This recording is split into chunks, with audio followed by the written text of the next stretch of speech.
The text arrived at 11:47 p.m. "You look beautiful in that dress." "Morgan?" Park Yuna called her, "Are you?" Morgan looked. The message was still there. Still real. Still impossible. She'd bought this dress 3 hours ago at a boutique in Gangnam.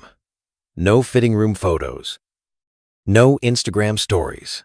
She'd paid cash because her credit card was maxed from the security system she'd installed last week.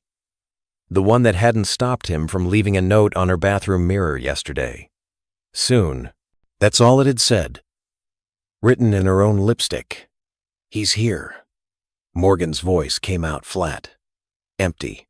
She'd used up all her panic 2 months ago. Now there was just this vast cold acceptance that Young-tae Min would never stop. That she could run to the edge of the earth and still find him waiting. Yuna's head snapped up, scanning the club.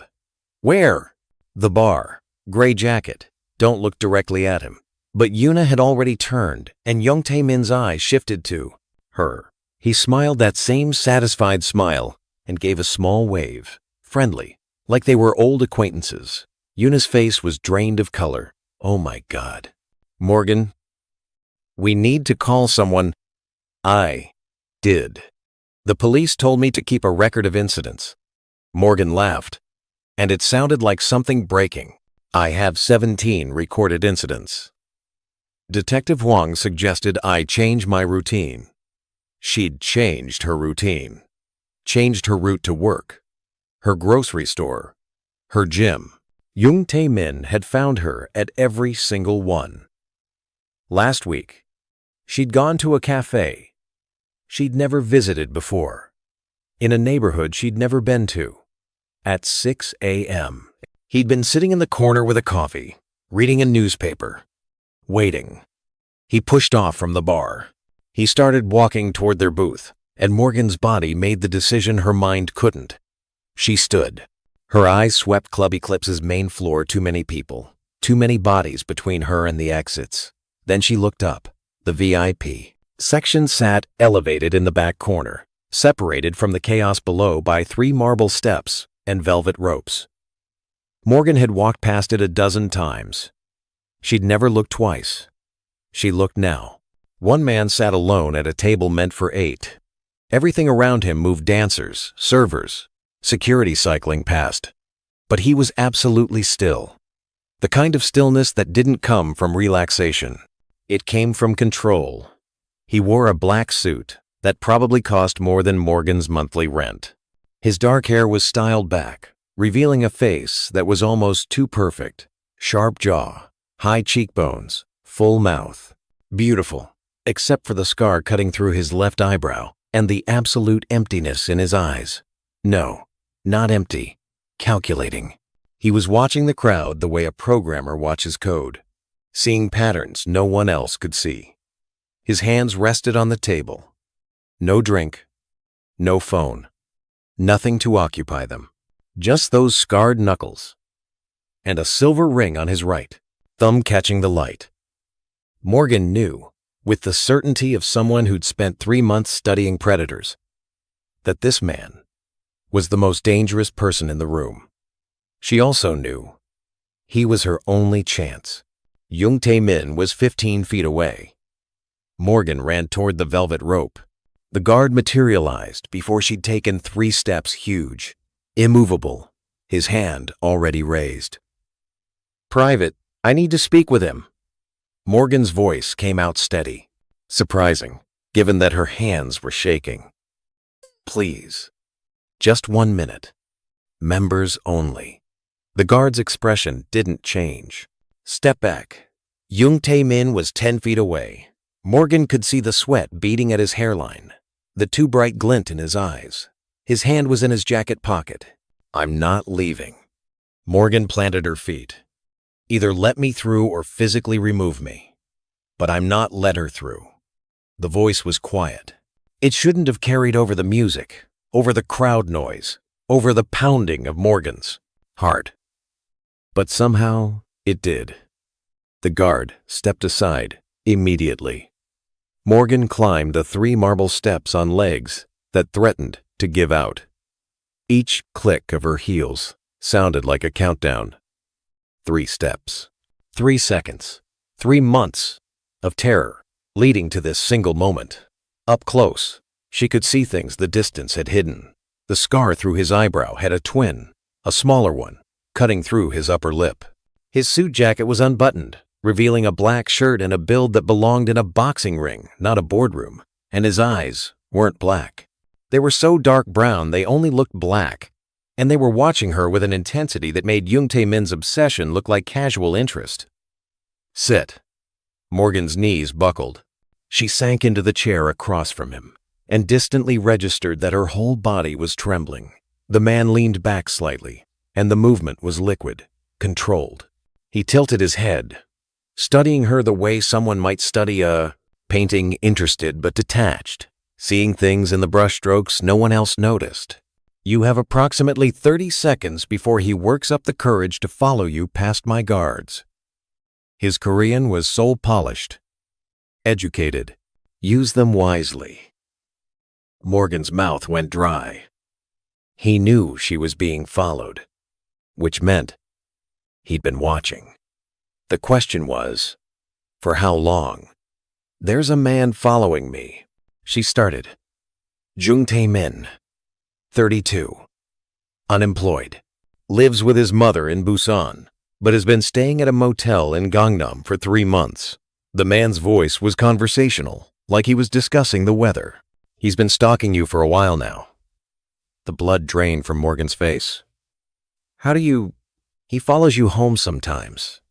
You live in Sungsudong, 4th floor, he continued. Morgan's hands gripped the edge of the table.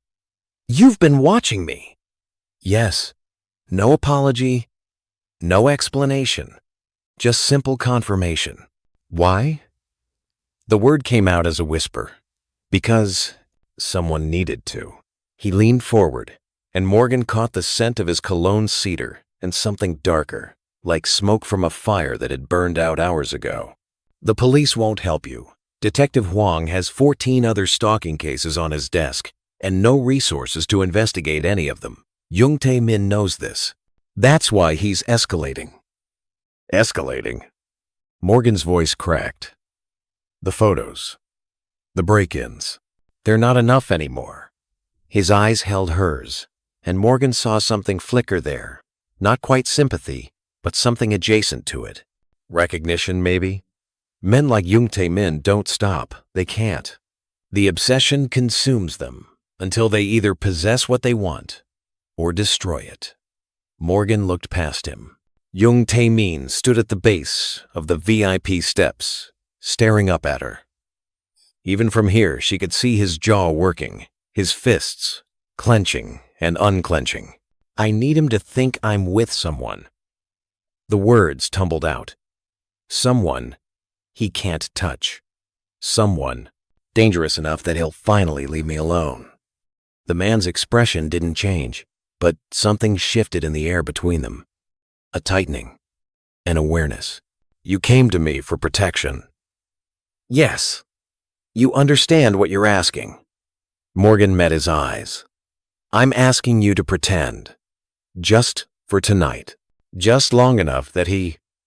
I don't pretend. His voice dropped lower, and Morgan felt it vibrate through her chest.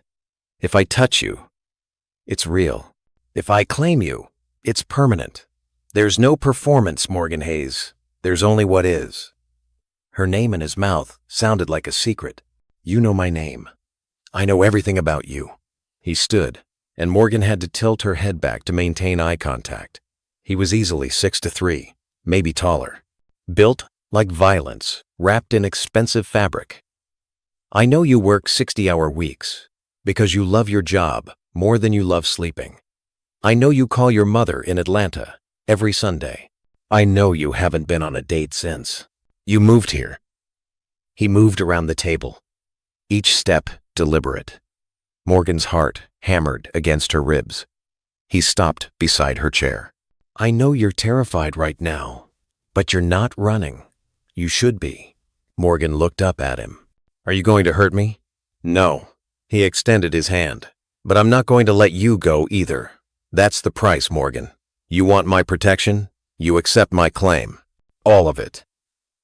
I don't understand. You will. His hand stayed extended, waiting. One kiss. That's what you came here for, isn't it? Something visible enough that Jung Tae-min understands you're no longer available, no longer his to pursue. Morgan's throat tightened. Yes. Then ask me. What? You walked up here. You sat at my table. His eyes were molten. Now ask me properly. Tell me what you want. This was a test. Morgan understood that instinctively. He was giving her one last chance to walk away, to choose fear over something potentially worse. She thought about the lipstick message on her mirror, the photos of her sleeping, the email yesterday that had simply said, "I'm going to make you mine." Morgan stood. Her legs were steadier than she expected. She looked directly into those dark eyes and made her choice. Kiss me. Her voice didn't shake. Kiss me hard, so he knows I'm yours. Something dangerous flashed across his face. Can I know your name? Kim Minho. He stepped closer, and Morgan's back pressed against the table. Morgan's breath caught. Even with her limited knowledge of Seoul's underworld, she knew that name. Kim Minho, Shadow, the man who controlled everything the police pretended not to see. The one who made people disappear. You're scared, he observed. Yes. Good. His hand came up, fingers curling under her jaw. His touch was warm, his grip firm, but not painful. Fear means you understand what's happening, what you're accepting. And what am I accepting? Me? His thumb traced her lower lip. And electricity shot down Morgan's spine. My protection. My rules. My attention. He leaned down until his mouth hovered inches from hers. My obsession. You're obsessed with me? Morgan whispered. I've been watching you for 2 months, Morgan. I know your schedule better than you do. I know which dress you'll choose before you open your closet. His breath was warm against her lips. I know that right now, your heart is racing, and you're trying to decide if you're more afraid of Jung Tae-min or me. Which should I be more afraid of? Him if he touches you. Minho's hand slid from her jaw to the back of her neck, fingers tangling in her hair. Me, if you ever try to leave, Morgan should run. Should scream. Should do anything except lean into his touch and let her eyes flutter closed. Last chance, Minho murmured. Once I kiss you, everyone in this club will know you're mine. Jung Tae-min will know. And more importantly, I will know. I don't share, Morgan. I don't do temporary. I won't. Let go. Morgan opened her eyes. Then don't. Minho smiled, a real smile this time. Sharp and possessive, and absolutely devastating. Then he kissed her. It wasn't gentle, wasn't tentative or exploratory. Minho kissed her like he was claiming territory, like he'd been waiting for this, and now that he had permission, he was taking everything. His mouth was hot against hers, demanding a response. His hand tightened in her hair, angling her head exactly where he wanted it. His other arm wrapped around her waist, pulling her flush against his body. Morgan gasped, and he deepened the kiss, tasting like whiskey and danger, and something darker she couldn't name. Her hands came up to push him away, she told herself, but instead, they fisted in his jacket, pulling him closer. The club disappeared. The music, the crowd, Jung Tae-min, all of it vanished, until there was only this. Minho's mouth on hers, his body surrounding hers, the overwhelming sensation of being completely, utterly consumed. When he finally pulled back, Morgan couldn't breathe. Minho's thumb brushed across her swollen lips. Now look. Morgan turned her head. Jung Tae-min stood frozen at the base of the steps, face pale as death. His phone had fallen from his hand. Even from this distance, Morgan could see him trembling. 2 men in black suits appeared at his side. They spoke quietly. too low for Morgan to hear, but whatever they said made his knees buckle. What are they telling him? Morgan asked. That I know where his mother lives, where his sister works. That if he ever looks at you again, I'll visit them. Minho's voice was calm. Matter of fact, that touching what's mine means everyone he loves pays the price. Morgan's stomach dropped. You can't. I won't have to. Minho turned her face back to him. He'll disappear on his own now. Men like him are cowards at heart. They hunt the vulnerable because they're too weak to face actual danger. His fingers traced her jawline. But you're not vulnerable anymore, are you? Jung Tae-min looked at Morgan one last time. The obsession in his eyes had transformed into pure, primal terror. Then the men in suits escorted him toward the exit, and he went without resistance. Just like that, 3 months of nightmare ended. Morgan watched him go, and she waited to feel relief, guilt, something. Instead, she felt Minho's hands on her waist, his body heat at her back, and realized the nightmare hadn't ended. It had just changed shape. Come with me! Minho's hand extended between them, an offer, not a command. Morgan stared at it, the hand that had just threatened a man's family with casual certainty, the hand that had held her like she was precious. Yuna appeared at the base of the VIP steps, eyes wide. Morgan, are you okay? What just, she's fine. She's leaving with me, like hell she is. Yuna started up the steps, but the guards materialized, blocking her path. Morgan, you don't have to go anywhere with him. We can call someone. It's okay. Morgan's voice surprised her steady, certain. She looked at her friend, saw the fear there, the concern. I'm okay, Yuna. I promise. You don't know who he is. Kim Minho. Morgan said the name clearly. Watched Yuna's face drain of color. I know exactly who he is. Then you know you shouldn't. Yuna's voice cracked. Morgan, please. People who go with him don't always come back. People who cross him don't come back. Minho's voice was soft, but it carried. She's not crossing me. She's accepting my protection. There's a difference. Morgan placed her hand in his. His fingers closed around hers, warm, certain, possessive. The contact sent electricity up her arm, and Morgan wondered distantly if this was what it felt like to sign your soul away. If the devil's handshake burned like this. I'll call you tomorrow, Morgan told Yuna. I promise. Minho led her. Down the steps. The crowd parted automatically, people stepping aside without being asked. Conversations died as they passed. Eyes tracked them, some curious, most afraid. Morgan realized she was walking through Club Eclipse on the arm of Seoul's most dangerous man, and no one would dare stop them. The night air hit like a slap when they exited. October in Seoul. Cold enough that Morgan's breath fogged. A black Mercedes idled at the curb, back door already open. Minho's hand settled on her lower back, guiding her inside.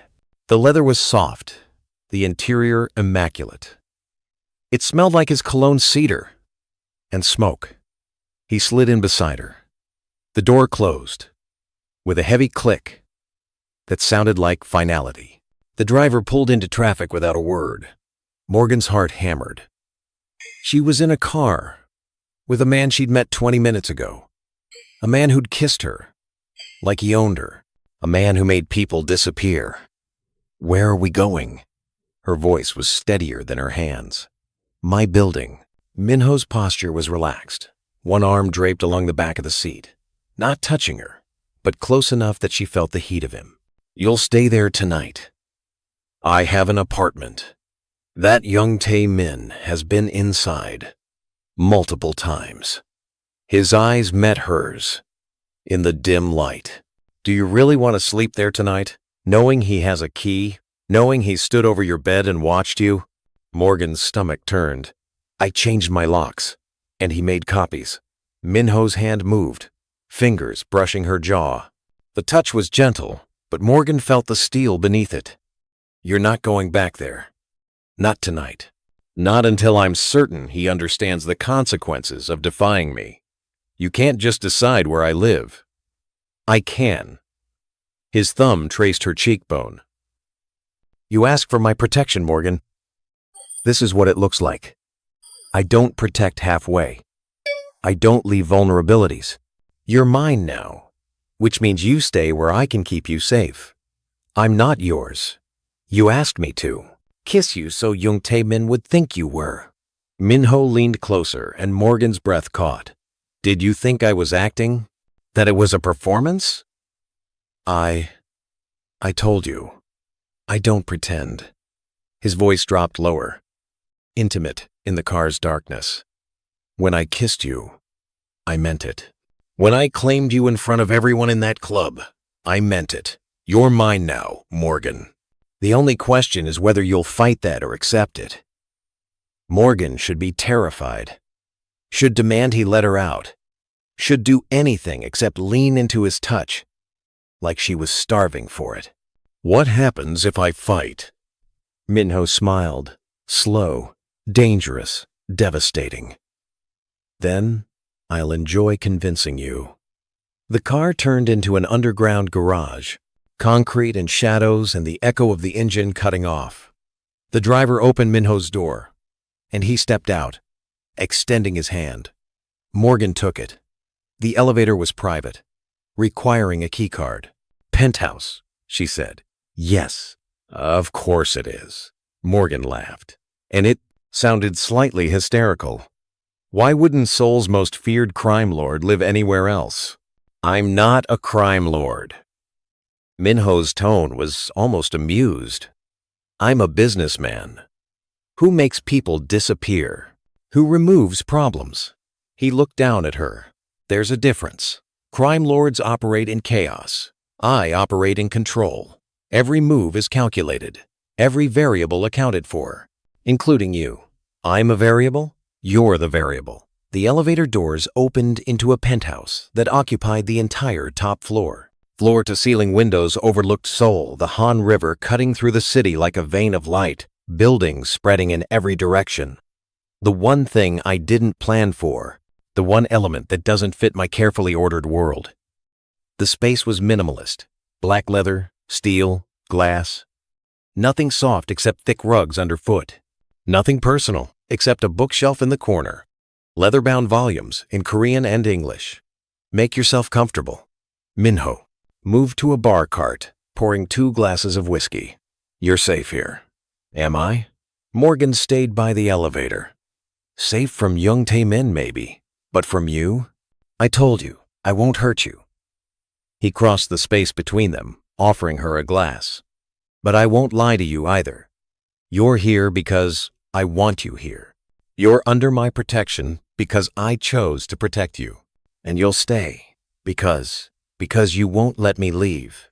Because you don't want to. His free hand came up, fingers sliding into her hair. Be honest, Morgan. When I kissed you, did you want me to stop? Her breath hitched. No. When I told you that you were mine, did you want to run? Yes, but you didn't. His thumb traced her lower lip, and Morgan tasted whiskey and truth. You stayed. You took my hand. You got in my car. You came up to my home. He leaned down until his mouth hovered inches from hers. Why? Because 3 months of being hunted had taught her the difference between a predator who wanted to destroy her and one who wanted to keep her. Because when Minho looked at her, she didn't feel like prey. She felt like something valuable, something worth protecting. Because his obsession felt like safety instead of suffocation. I don't know, she whispered. Liar. But he said it gently, almost fondly. You know exactly why. You're just not ready to admit it yet. He stepped back, and Morgan felt the loss of his heat like a physical ache. There's a bedroom through that door. Everything you need. My men will bring clothes and anything else from your apartment within the hour. He checked his watch. I have business to handle. Jung Tae-min, and others who need reminding of certain boundaries. Minho drained his whiskey. Don't wait up. I'll be back before dawn. Minho. He paused at the elevator. Morgan wanted to say thank you. Wanted to say, please don't kill him. Wanted to say, I'm terrified of what I'm feeling. Instead, she said, will you really not let me leave? Minho turned, and something flickered in his expression. Not quite soft, but close. Try the door in the morning, he said quietly. See if it's locked. Then ask yourself if you want it to be. The elevator doors closed, and he was gone. Morgan stood alone in a penthouse, her lips still swollen from his kiss, her body still humming from his touch. Her phone buzzed. Unknown number. Sleep well. You're safe now. M. Morgan walked to the windows. Seoul spread below her, like a circuit board, lights and patterns and lives intersecting. Somewhere down there, Jung Tae-min was learning what happened when you touched what belonged to Kim Minho, and Morgan couldn't bring herself to feel guilty. She touched her lips, remembering the kiss again. Remembering the way Minho had looked at her like she was the first thing in years he'd wanted to keep instead of control. The nightmare had ended, but something far more dangerous had just begun. Morgan didn't sleep. She lay in Minho's guest bedroom, king-sized bed with sheets that cost more than her rent, blackout curtains, silence so complete it felt like being underwater, and stared at the ceiling. Her phone sat on the nightstand.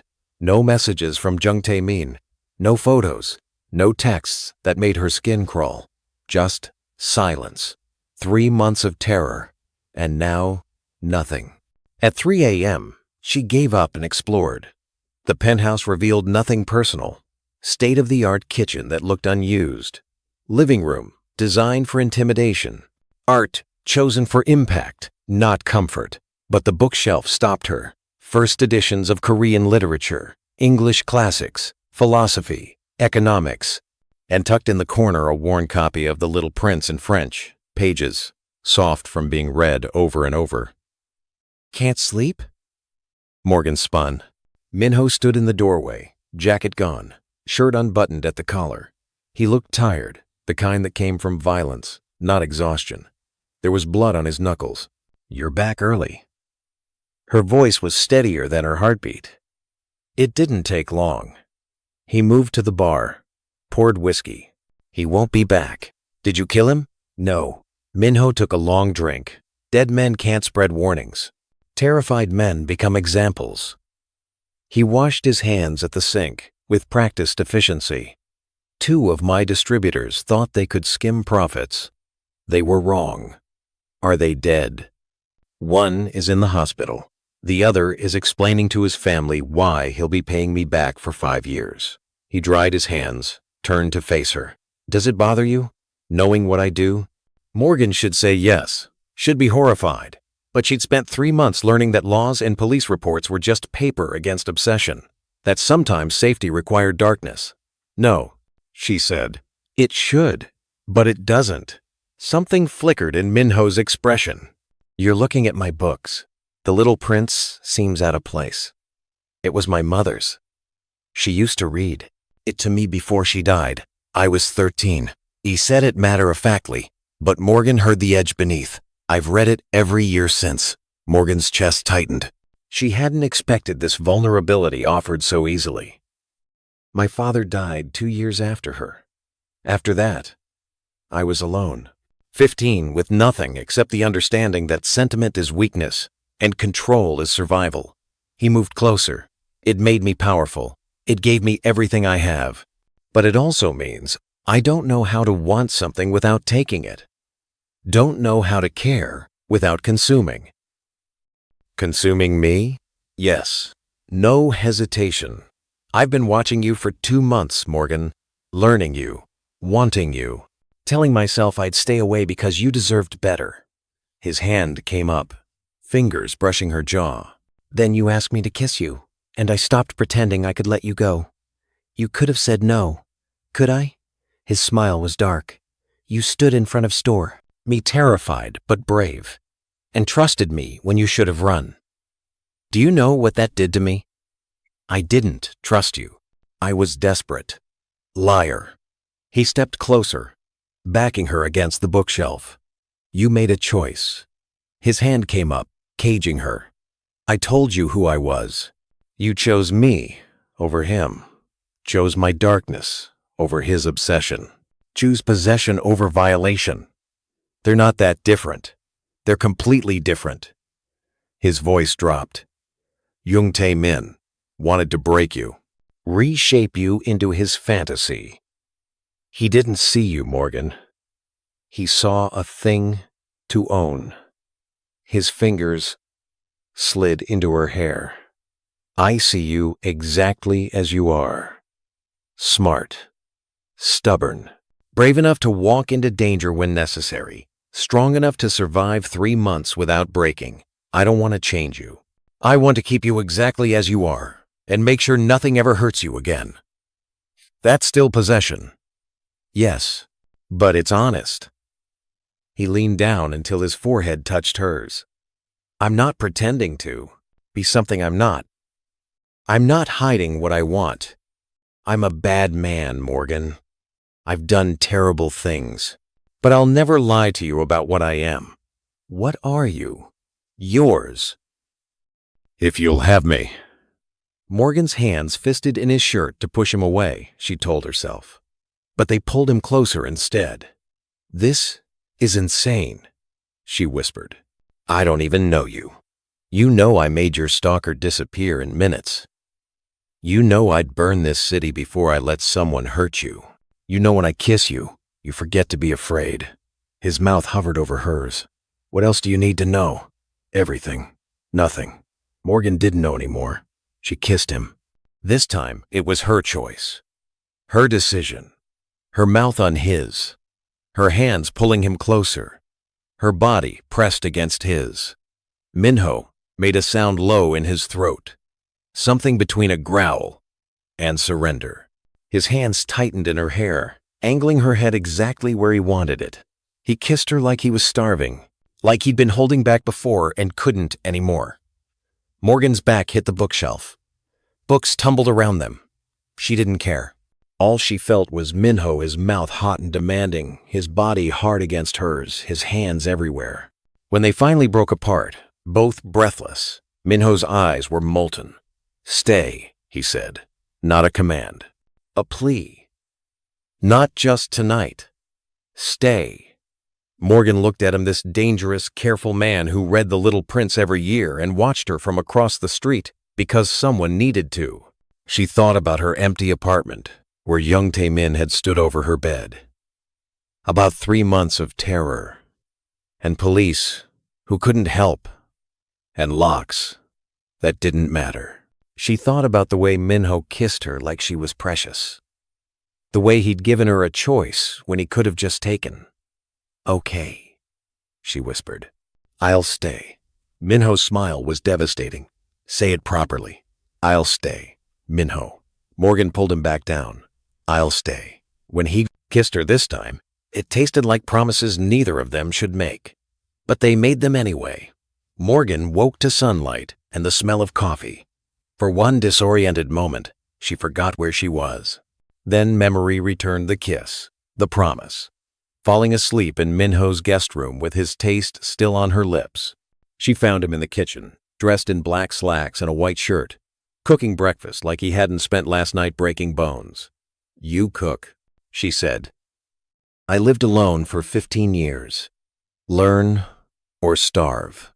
His eyes traced her face, checking for regret. How did you sleep? Better than I have in months.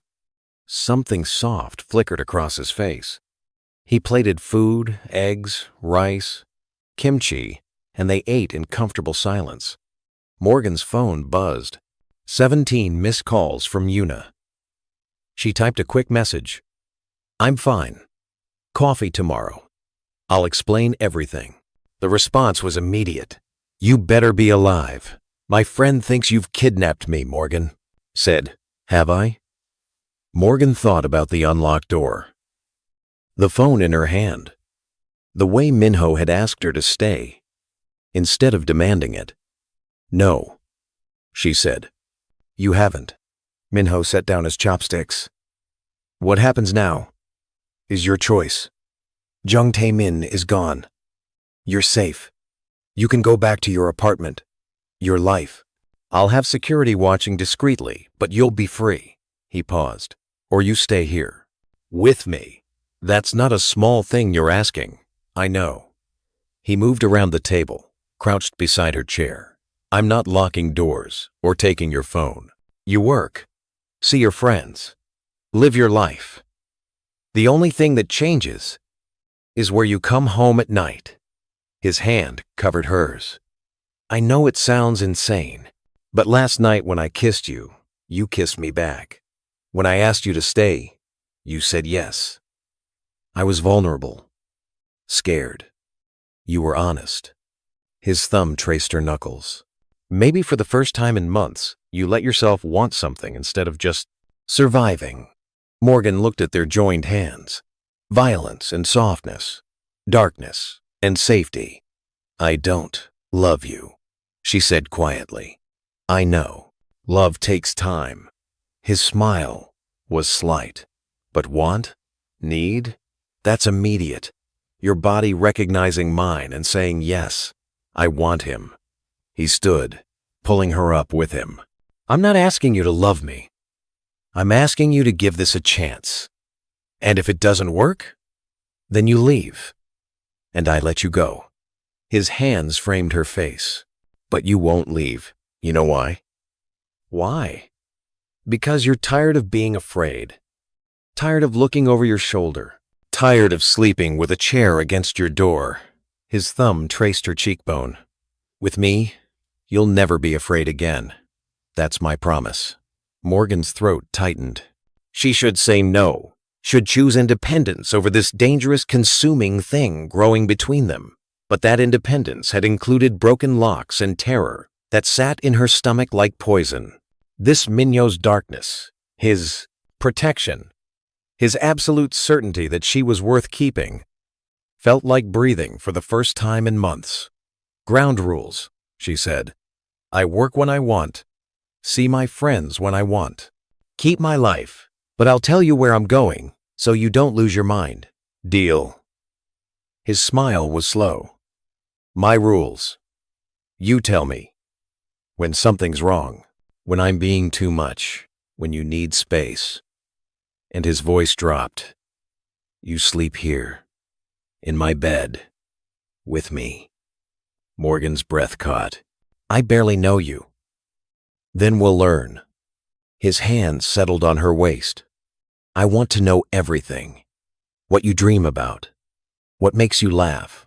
What you look like first thing in the morning. He leaned down. I want all of it.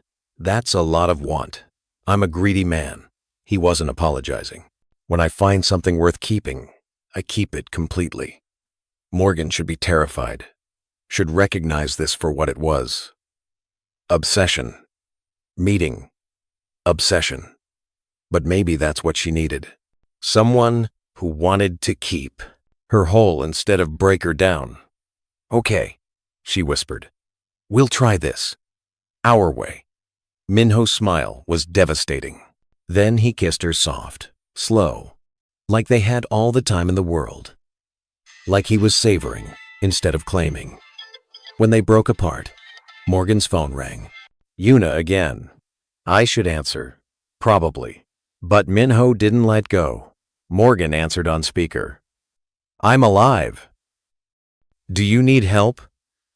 I'm literally getting in my car. Yuna. Stop. I'm fine. I'm safe. I'm good. Actually. Silence. Then, good? You spent the night with Kim Minho and you're good? Yeah.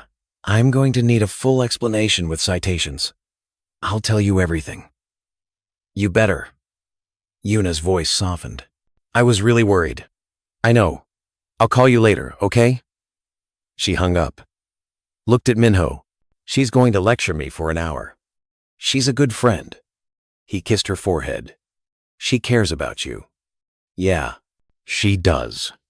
They stood at the windows, watching Seoul wake up below them. 3 months, Minho said quietly.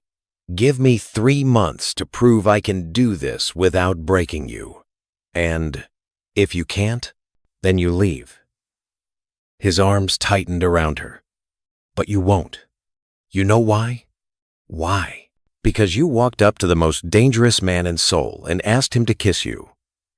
His breath stirred her hair. That woman doesn't run.